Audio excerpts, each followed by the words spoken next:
pursue what is meaningful, not what is expedient. You write in the book, there is no faith and no courage and no sacrifice in doing what is expedient. What do you say to those viewers that don't pursue their dreams and are locked in their careers because they are too afraid to take risks and pursue something meaningful? Well, the first thing I would say is, well, you should be afraid of taking risks and pursuing something meaningful.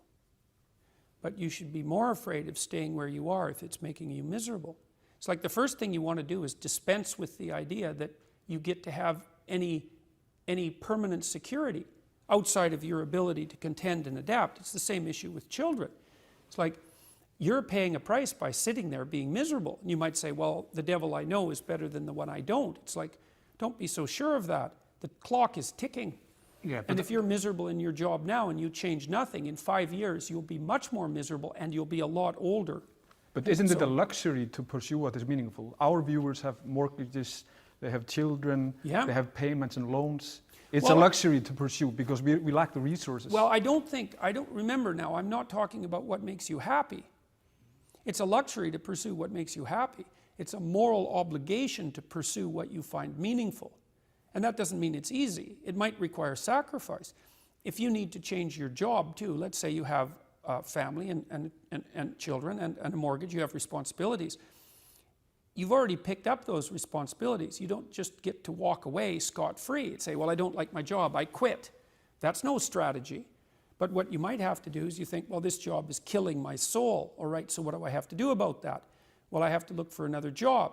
Well, no one wants to hire me. It's like, okay, maybe you need to educate yourself more. Maybe you need to update your curriculum vitae, your resume. Maybe you need to overcome your fear of being interviewed.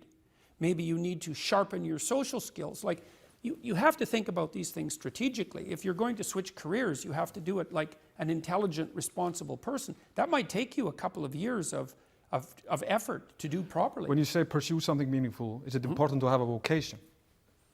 I think it's more important to have an ethos, an ethic.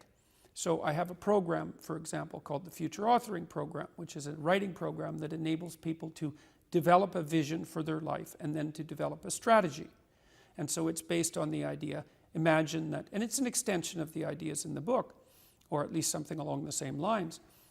The first thing that you want to do is figure out, imagine you were taking care of yourself, like you were someone you cared for, which is rule number 2, by the way, essentially.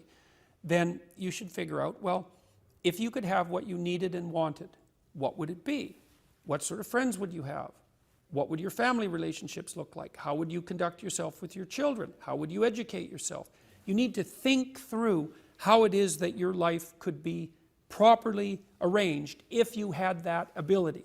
And then you can aim at that. And the funny thing is that if you do posit a goal of that sort and work towards it, you will move towards it. The goal will change because you'll learn things along the way. But I mean, I've dealt with hundreds of people in my clinical and consulting practice, and we set a goal, we develop a vision and work towards it, and things inevitably get better for people. So it's not a luxury, it's difficult. It's a moral responsibility, and it isn't happiness. It's not, the pursuit isn't for happiness. It's a moral responsibility to pursue what is meaningful. Absolutely. Yeah.